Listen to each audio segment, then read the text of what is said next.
Менделеев деген химия элементтерінен таблица жасағанда біткен екен айтқан екен дейді ғой. Осы элементтерім таблицадағы бір елден табылса, сол дүниежүзі бойынша бай мемлекет болады деп. Оны да білесіздер.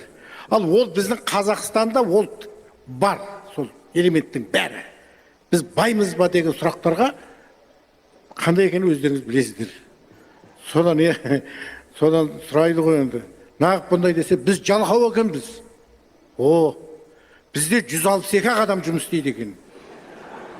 Соның бәрін қазып, солар мұнайды сатып, алтындарды қазып, сөйтіп самолет анапына алса, біз көре алмайды екенбіз. Сөйтіп соларға барып, берсе, бірдеңе дейді екенбіз. Сөйтіп сұрай бергеннен кейін, бір көкеміз, ішіндегі үлкен көкеміз, кім екенін білмедім енді оны бір қойшы. Сол айтты, немене сұрай бересіңдер депті. Немене, дай. Екі сиыр асыраңдар, болды ғой тірліктерің. Мен кешіріңіз.